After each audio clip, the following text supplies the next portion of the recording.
Hello everyone, I hope you're all well. And I guess Happy New Year, which definitely doesn't count anymore because it's basically March. But I think this is the first time I'm sitting down actually filming a video this year. And so I wanted this video to, one, be a little trip to one of my favourite bookshops, but also just to kind of say hello and talk a little bit about reading and also introduce you to Freya, our new kitten, which I kind of did, I think, in one of my last video. But I'm really excited to catch up with you all, and I hope the new year so far has been good to you. So let me know how you're doing and what you have got kind of planned for the year in the comments. I had kind of a sad end of 2022 just personally with a very kind of close bereavement, and you know that always kind of ends the year quite weirdly. But I had the most lovely, I think, beginning of 2023, especially with me in reading, which has just kind of been transformative. Like, I think I've discovered what I was like reading as a child, where I'm just constantly so hungry for like stories, which sounds so cheesy. That definitely started in 2022 for me when I discovered Agatha Christie. I'm saying that like she's kind of an unknown crime writer, but my grandma was a massive crime fiction Agatha Christie fan and like kind of detective fiction, and I'd never read them, and I read And Then There Were None and was just completely blown away, and have had a good kind of month of just solidly reading Agatha Christie. And that, I think, the type of fiction that is, where you're so addicted to it that really kind of then spurred me on to read a lot more. So there will definitely be more videos coming your way. I feel like I just dip in and out with no real schedule, but I will always be here. But I thought that it's been a long time since we had a chat, or, you know, you saw Ben or Sybil and met Freya, and so I thought we would do that. So before we head out to the bookshop, we're gonna, I think, Ben's currently painting Warhammer, which I'll make him show you because I'm obsessed with him painting them. So I just thought we'll have a bit of a relaxed kind of, you know, early afternoon, and then we'll head out. So I hope you have a lovely day with me. But now I'll get Ben on, because I know that whenever Ben is on a video, people always comment about how they want more Ben, and I'm just kind of sitting there watching these comments come in. So if everyone could be a much bigger fan of me, that would be really good for my ego. But anyway, so you haven't, oops, I wasn't quick enough. Freya, sweetheart. Freya. Realised you haven't really met, eat it. Oh god, I'm being really bad at this. Right, you can only have enough one. Sybil? So you haven't met Freya properly yet. So this is Freya. She is Sybil's actual half-sister, and she's pure Bengal. Sybil is obviously half Bengal, part Maine Coon.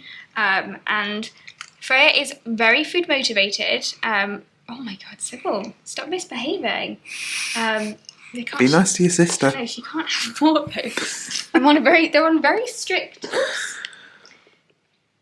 So we now have 2 cats in our life. So even though I literally hated cats, I now have 2. But I am now a crazy cat lady to the extent that my entire life revolves around them. Just look at how small she is. Like, she's going to be 1 in June, but she's tiny. She's too tiny. My Crocs is literally probably the same size. So this is how we measure all our cats now. Croc to cat ratio. But we've been really happy at how they've actually gotten on, and Freya is like the definition of a little sister because she follows Sybil around everywhere, and just loves her. So the first time Freya ever purred was because she was near Sybil, and the first time her tail ever went up was also because she realised that Sybil was like behind a door. And so it did take a little bit longer for Sybil to get used to, because obviously she's been a lone cat. But now we're super happy with how they kind of settled in and gotten to know each other. Oh my god, I've been looking at myself. How many years have I been doing this? We're just gonna quickly talk about what we've been reading, because I feel like you hear enough from me. So Ben, husband, over to you. So I have been rereading a very old and very well-loved edition of the Lord of the Rings trilogy. When did you get this edition? I didn't get it. I wasn't born when it was printed. So no, but it's not first edition though. Like, when did you? Oh no, it's not first edition. Yeah, exactly. But like, when did you get? I think it was printed like 1992. But is this your edition that you bought, or is it like a? Oh right, no. This is. Right, come on. This is from my mum and dad's house. So have they read it? I think my dad did. Yeah. So I've just kind of inherited it from them. So yeah, right now I'm on The Two Towers, aka the second book. I I don't know why I needed to tell you that. You're all book readers. They're going to know that. Yeah. Well, I don't know anything about them, so there we go. I have now seen the first film and loved it. So Got good. very, very invested in Boromir. So actually, linking on perfectly to one of, not the Warhammer you're currently painting, but Ben got Warhammer, I bought him for Christmas. And obviously which army have you painted? So I have accidentally dealt irreparable damage to our marriage because I've been painting Uruk-hai, aka the lot who kill Boromir. So I cried over Boromir's. I mean, come on, that is a moving scene. It's a very good scene. And I then realised at that moment, and I looked over to Ben, who was painting Warhammer at the time, or kind of after. I think it was like in the afternoon afterwards. And I was like, wait a minute. Well, and I obviously took it as a personal dig at me. And also, I just think it said a lot about Ben's personality in that moment, didn't it? That's who he chose to support, because he could have had the hobbits. The little guys. Let me get my posh edition. I love how I asked Ben to speak and then decided, no, I'm gonna speak instead. You carry on, Ben. Okay. Get the edition. Wow. Okay. Ben's not going to enjoy speaking by him. I don't know. Like. This is why we're married. This is why this relationship works. So Ben, after watching the first film, I was like, oh my god, I need to read it. And so we got a really beautiful edition. Which is actually we've got the full HarperCollins Sustains team with not this little section today. But what did you think of rereading the first book in it? So when I say I reread it, what I mean is I read these books when I think I was about 12 or 13, and obviously they were quite heavy going. Yeah. I don't know, like, I enjoy them overall. I think there's a lot of very, very clever, inventive stuff in there, some really, really amazing writing. Yeah. There is just a certain fussiness to it that I think also makes it quite slow going at times. Which I think is maybe why I will potentially enjoy it as a book in terms of fantasy more than Ben will. Yeah. But I think you're kind of a massive fan of the films, obviously, at our wedding, which is a video we may make at the year anniversary of actually talking about our wedding. We did have, which song was it again from? Concerning Hobbits. Which is so cute, and we had that as one of our songs that you kind of, when people were sitting down and we were waiting to go in. But you're not. The second book has been a bit of a slog, has that, to get through? Yeah, so I've spent more than a month trying to get through the Two Towers, and I'm nearly done. Ben is normally such a fast reader, just sits down and will be done. But I think, to be honest, it might also just be frame of mind, because now it's become a thing in which, oh god, I've got to finish it. Yeah. But yeah. Is there anything else you want to say about Lord of the Rings? Before it's my turn. Welcome to my channel. Don't stop laughing at me. No, do not embrace me at this moment. I've also actually been rereading a book that I read probably at the same time you read Lord of the Rings. Actually, you can tell what each of us were doing at that age, because I probably did read this around that age. In fact, whenever the film came out, because this is the film edition, so this is the biography of Marie Antoinette by Antonia Fraser, which is probably one of the most famous biographies of her. I really obviously love Marie Antoinette. I think it is one of those subjects that a lot of history girls just love if they are interested in history. I think we were speaking about the other day that half the people I really enjoy in history have gotten beheaded at some stage. Well, at some stage of their life, aka the end of their life. Yeah. But there's always death involved. That's still a stage, I guess. Yeah. They always end tragically, which I think might say a lot about who I am as a person.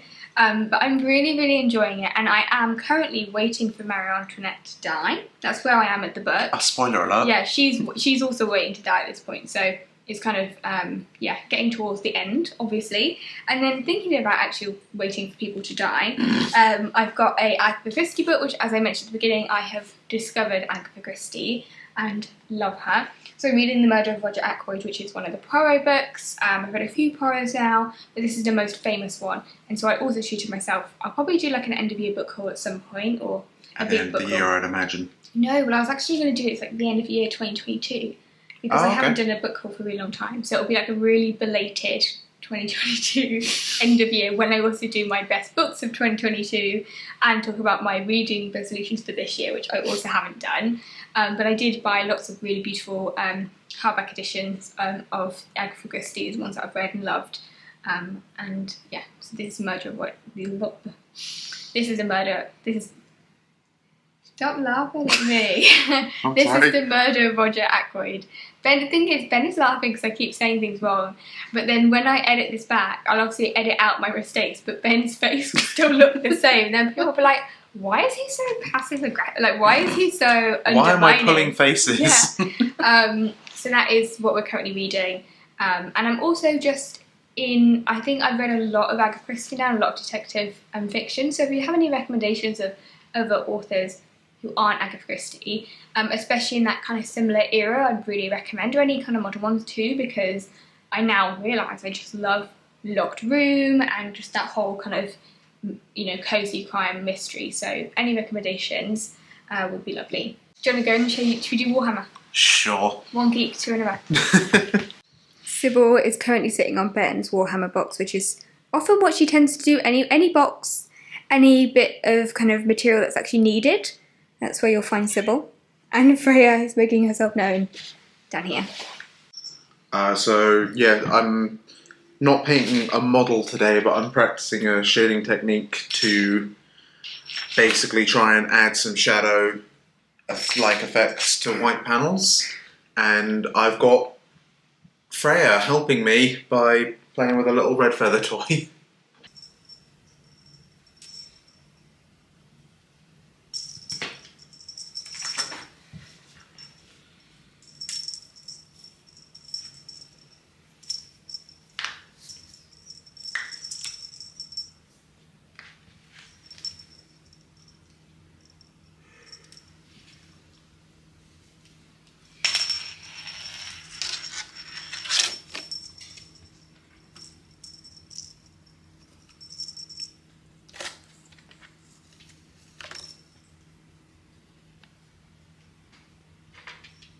So I'm trying to add a sort of bit of shadow and depth to what will be a white overall panel, but then just practicing sort of getting that nice little seamless fade between light grey and white.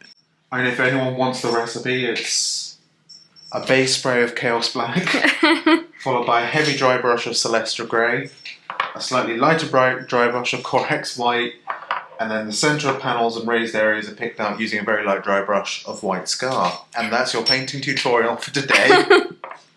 Welcome to Ben's little kind of geek section. So what army is this? Because I don't think I will quite have the same crossover audience. So it's for Warhammer 40,000, so it is... Oh no. So this is the last model I've painted for my 40k army. So it's a Sister Hospitaller, aka a combat medic, and basically, yeah, her whole job is to keep the rest of my army alive while they're being shot at and blown up. So that's pretty handy. The whole idea for this army in the world of 40k, Warhammer 40,000, aka 40k, is this is sort of the military branch of the universe's church. AKA, you mess with the Vatican, you get the Gatican. What? I don't know. Didn't know where else I was going to go with that. You're embarrassed? A tiny bit. Why? Because I'm talking about my geeky stuff to a big audience. I mean, not that many, but also... It's a bigger audience than I've got. Well, no, I think people will love it. I think people just want to see what you're interested in. Fair enough. So that's what you're interested in. Mm-hmm. And they look beautiful. Thank you. So now we're going to make some really quick muffins before we go out, because we are drastically losing the light, but we have just got a really kind of simple day planned today, so hopefully we can do this, have a cup of tea, and then we'll be off to the bookshop. Ta-da! She's small. I am. Nice. Up close so no one knows. So we're making blueberry and vanilla muffin mix by Cookie Crumbles, and we've both been really panicking because we couldn't for the life of us see the actual blueberries, but Ben has just found them. So I thought these were just lumps in the flour, but they are the blueberries themselves. They're just covered in flour. How weird. They're like dried. That's cool. You don't something new every day. I'll Oops. It's very thick egg. Things we both love about Freya is that she looks perpetually worried. Yeah, she looks super anxious all of the time, even if she's like very relaxed. Which is kind of like me. Except no, I never look worried, but I am always anxious. We use this spoon for the cat's bone broth, so just psychologically, it feels really weird. I've given it a good wash with soap and everything, don't worry. So I'm mixing it all together, and you can actually see the blue of the blueberries coming out now, which is good. At the time filming this, as if like we've made this from scratch rather than just doing this really quick. But it's really quick and easy, and sometimes you just need simple things in life. And also, I am just going to claim that I made this all from scratch. Yes. I milled the flour, I harvested the eggs from the chickens, I hunted the blueberries with my hands and a spear. Clara's doing some performative mixing. I'm going to edit you out. A performance of mixing. You won't be in the video, but like, look at Claire making muffins from scratch with the spoon that she's whittled for her husband, like a good wife. Because that is what I am, and I'm dedicated to the service of my beloved. I'm going to not do... Oh, too much. It's cool. Just sort of pull that up. Just move to the next one. Good save. You're good. That's why Ben does the cooking in our house.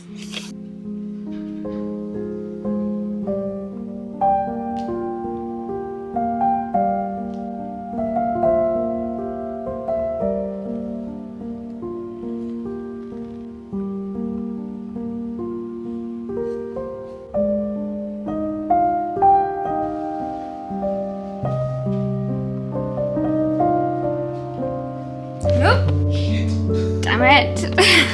Get down! Freya! She's not getting anything!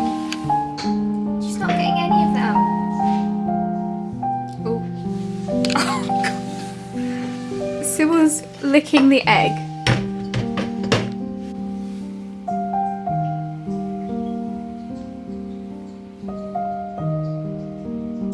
You ready to go? Yeah. Oh look, we both want some. Oh god, no.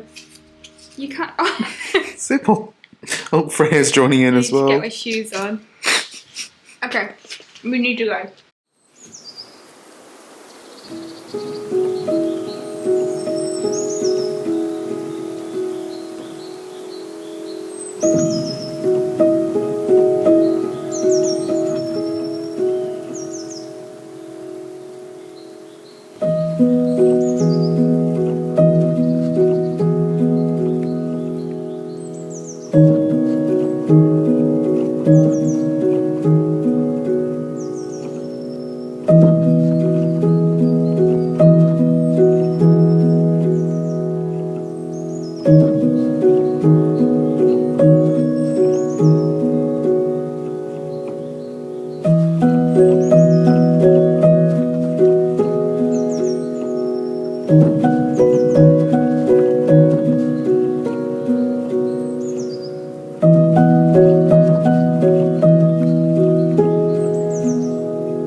One book shopping trip and about 5 muffins later we are back and I have a little haul for you. I really hope you enjoyed seeing a little bit inside Books on the Hill. It is definitely one of my favourite bookshops. It is so magical and it has just got the most beautiful selection of books and it's so full of character too, so I hope you go. And one thing I did this time, which is something that I love when I see it in bookshops, is the little pay it forward notes. So in the video you would have seen I left a little note for someone to buy a copy of Mrs. Dalloway.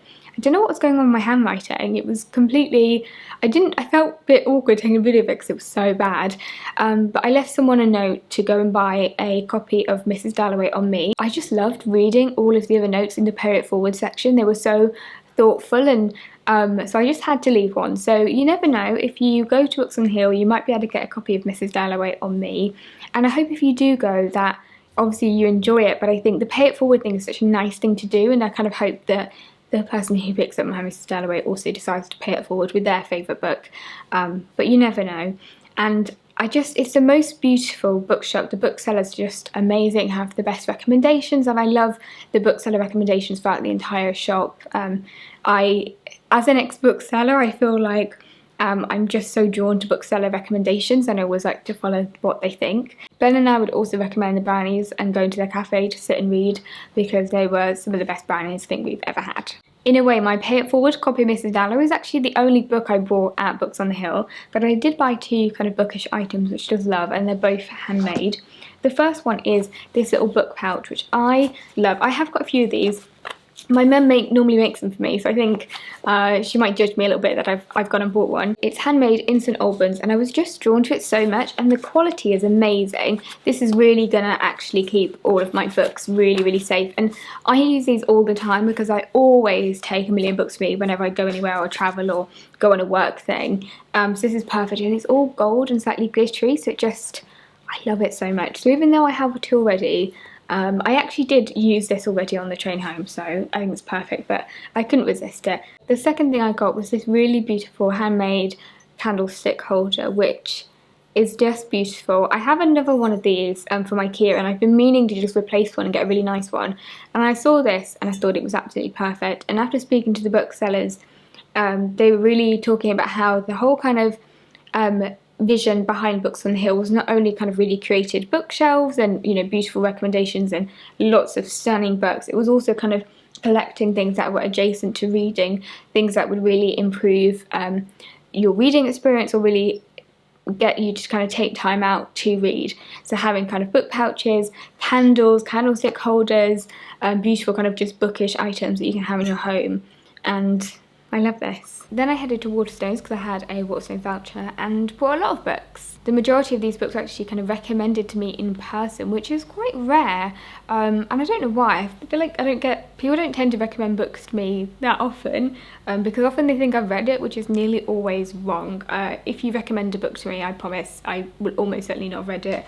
I'm not as well read as people think I am, especially of contemporary fiction, which 2 of these are. The first book is Small Things Like These by Claire Keegan, which is obviously shortlisted for the Man Booker, and this was recommended to me by my aunt, who I think we have very similar kind of we're quite similar in lots of ways, but I think we have really similar kind of book taste, so I always trust her recommendations. I've already started reading this and I absolutely love it so far, and I've only got like a few pages left really, so hopefully I'll update you on how I feel about this, but I'm really glad I picked it up. It would have been really lovely to read this over Christmas, so I feel like this might kind of become one of my annual Christmas reads. The next book is Cleopatra and Frankenstein by Coco Mellors, and this was recommended to me by my colleague Marcella and friend. I always feel weird just saying colleague, it feels really cold, but she was actually involved in this campaign, and there's a really amazing quote from her in the flap as well. I have wanted to read this for a while, but mainly because of the cover, because I think this is stunning. I've heard nothing but good things about this book, so I really hope it lives up to the hype, which I'm sure it will. I haven't read like a contemporary fiction novel probably since the last Sally Rooney. I just don't tend to read any of the big books anymore, like the big publishing books, especially since I left corporate publishing. So I know that if I was still in a corp, I would have definitely read this when it came out. So I've just kind of sidestepped it, so I kind of want to be back in with like what the books that people are actually talking about, and this was the Waterstones Book of the Month as well, so there's a lot of discussion around it, which I always like being involved in, but I'm often so late to the game, so I'll probably read this next year. And then we've got The Frenchman's Creek by Daphne du Maurier. This is another recommendation from a colleague, which is 100% why you should work in publishing, but this is from Meg, and Meg knows that I love du Maurier and asked if I'd read this, and I said I hadn't, and she said that she literally read it in like an afternoon, just devoured it and thought I would too. And I haven't read, I don't know why I haven't read this. I think I've often read Daphne du Maurier's slightly darker ones, whereas this is a little bit more historical romance, which is exactly what I love. So I don't know why I haven't read this. So I'm really looking forward to devouring it just like Meg did. I am now going to just sit back and read some more books and say hello to the cats, who are now really sleepy. But yeah, they're all curled up. So I'll show you a few more cat videos, cat snippets. But yeah, I hope you enjoy this little trip to St Albans and the little chatty vlog or videos with Ben as well today.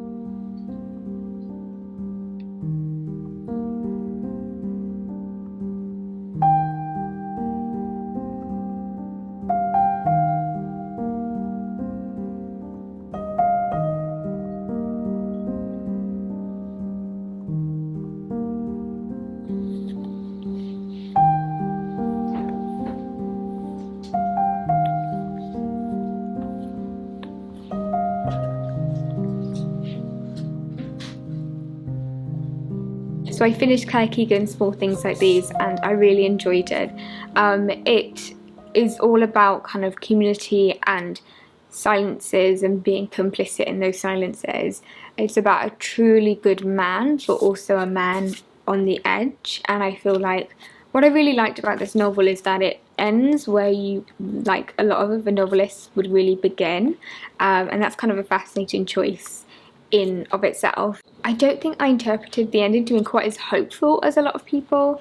I kind of viewed it as a bit of kind of self-destruction in a way.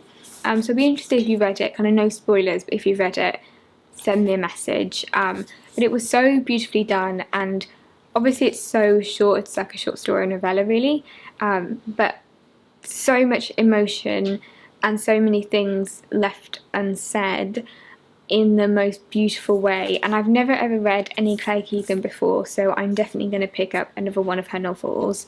I would 100% recommend, and I'm now going to start a different book. But yes, I'm kind of glad I read this, and because I didn't read any of the Man Booker books this year, so now at least I've read one book that was on the shortlist. So if you also read it, let me know what you thought of it, and I definitely think I'll kind of keep it as a reread for around Christmas time.